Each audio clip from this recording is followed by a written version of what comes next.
guys, marami kaming ubi dyan kaya naisipan kong gumawa ng turon. Ayan, meron po tayong lumpia wrapper. At ito lang pong ubi jam.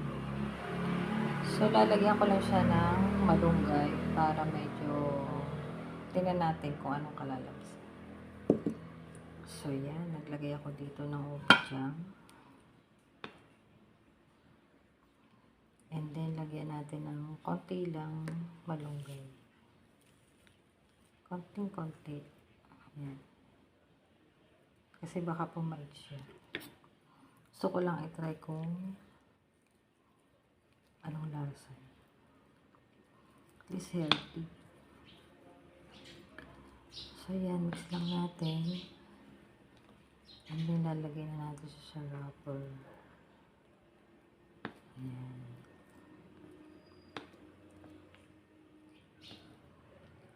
Ayan, pag-hiwa-hiwalay natin itong wrapper. Ayan guys, magtatanggal tayo dito ng wrapper. Konti lang. Ayan.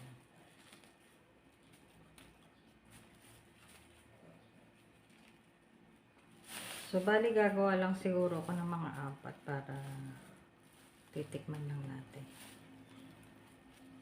Diba?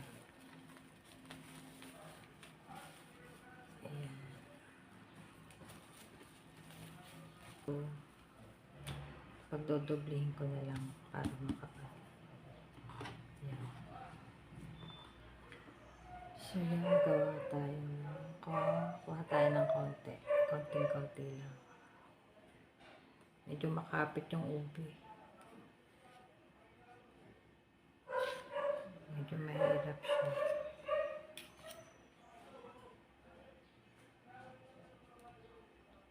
So, yan. Kuha lang tayo ng ubi. And then, ibalot na natin siya ng ganito. Ayan.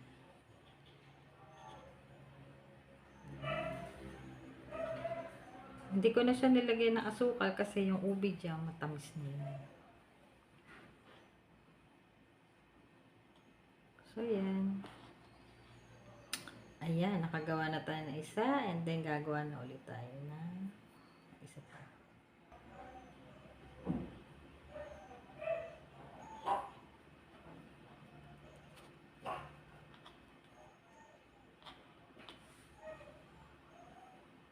Ayan. So, ito na po nagawa ko.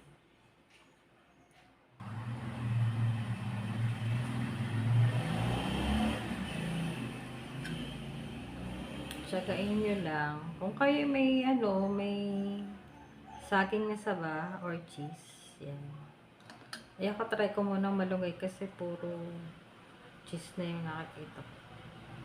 So, yan. I-roll natin.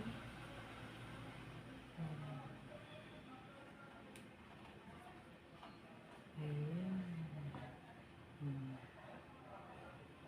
Pag bumubo ka, ano nyo lang ng tubig, ang dulo. Nagawa ko, bali 2, 4, 6. Mga 9 lang. Ayan. So, ipa-fry na natin siya. Start na tayo mag-prito. Painitin na natin ang kawali. Ayan.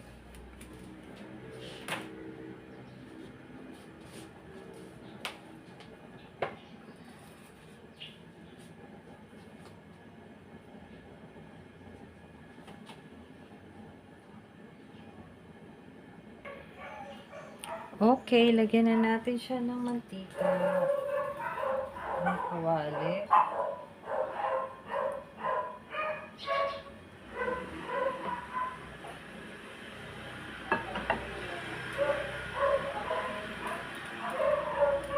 Ayan. Ipapry na natin siya.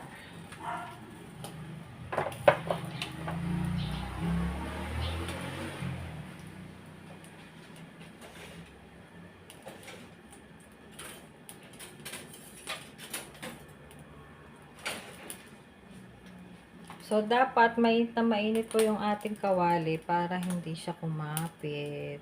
Ayan. So, try natin. Ayan. Ayan, nainit na. So, ilagay na natin lahat kasi maliliit naman siya.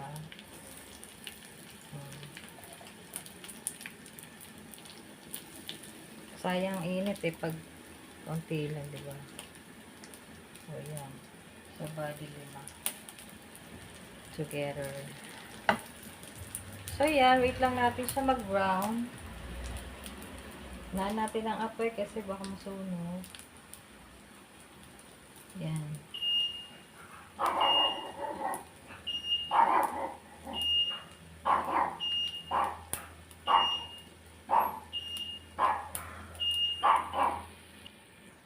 Ayan. Baliktarin na natin.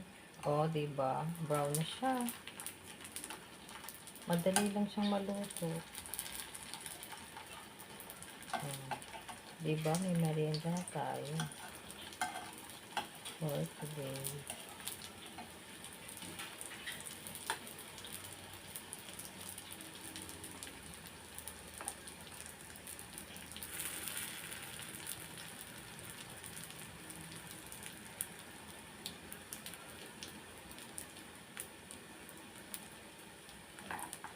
Para-paraan lang po. Kasi itong ube, wala pong kumakain. Kaya naisipan ko lang. Yan. So, wait na lang natin siyang maluto. Guys, ang ating turon ube jam. Ayan. Tama-tama siya sa tea. Ayan, mayroon na tayong merienda. Let's eat.